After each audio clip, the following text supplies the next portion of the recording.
What are you going to be doing for us today, Joey?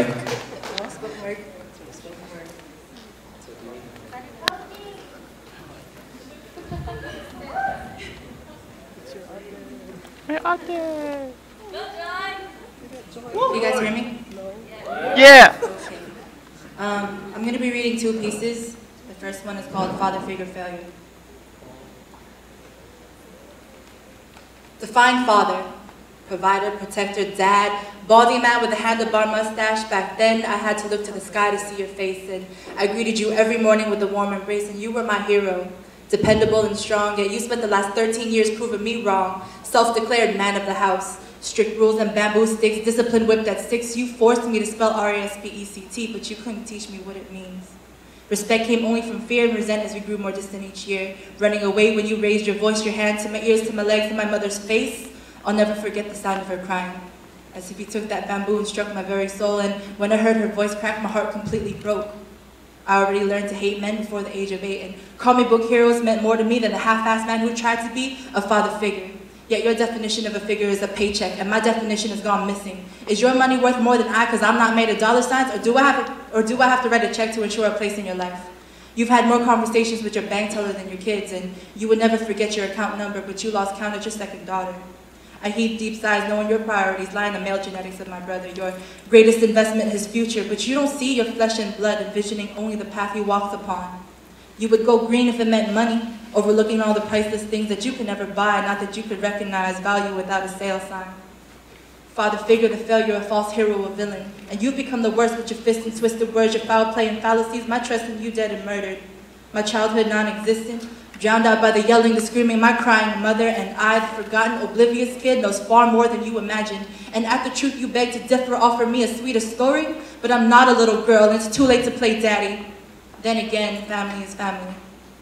And your request for a second chance has been granted 1,000,000 times, and each time a greater disappointment.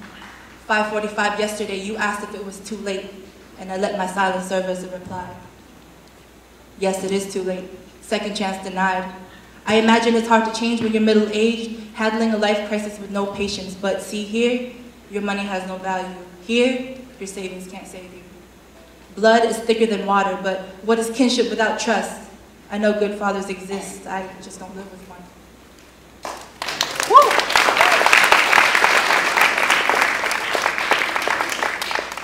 Okay, the second piece is called Show You Mine. I'll show you mine if you show me yours. But of course, I'm talking about your heart. Because I want to know if it's broken, stolen, or if it's there at all. What makes it tick, if it's been fixed or left shattered on the floor, how far it's gone, yes.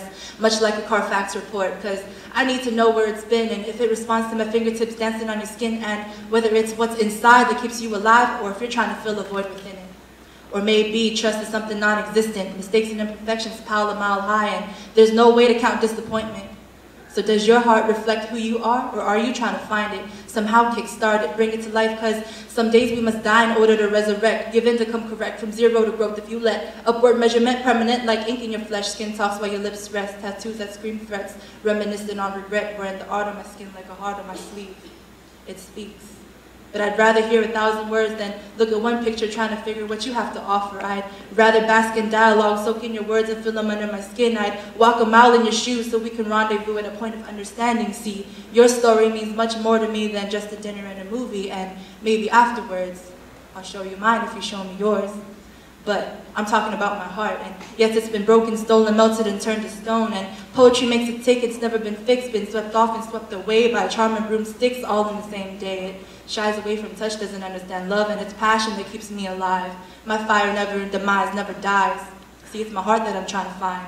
In everyone else's poetry, and those definitions behind those slow songs in R&B. See, my relationship resume fails according to Tamia and Eric Benet, because I'm terrified of the butterflies. Sometimes they can sting. See, my heart doesn't know romance, but I'm not heartless. You can speak love to me, although I can't guarantee that I'll understand it. Because something as simple as love may never be enough for the complex expects more than just one touch. To need that intellect, that deep in your brain connect, that on the same page a similar book taste, strum my pain, my heartstrings attached, Latifah and Lauryn Hill, my heartbreak tracks. Can you sing it back? If I put in work, will you match my effort? Because mistakes and imperfections pile a mile high, so won't you be my partner in demise? Because If you show me yours, I'll show you mine.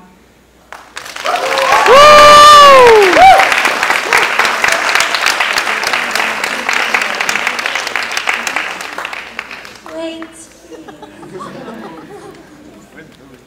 Billy.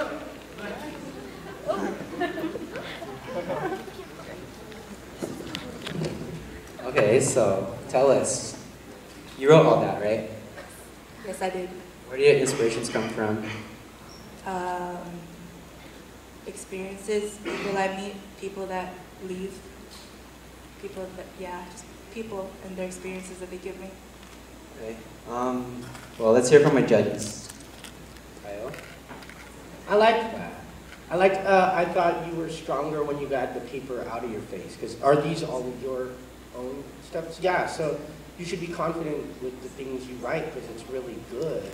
And then when you spoke faster, sometimes you would slur, so it wasn't really clear, but when it was there, it was strong, and it was really good and original. I liked it. I really liked both of them, and the fact that there was a real distinction between the first one and the second one, and the way you gave the words and projected them, and it was really nice. Everyone got to know you. Those were really nice. So how long have you been doing spoken word and stuff?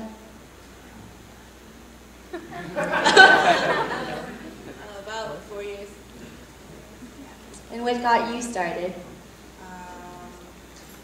Your first heartbreak, you know, you write like corny poetry about some boy that broke your heart, and eventually it just grew into something more. Well, they were really good, and thank you for sharing. Can we give another round of applause for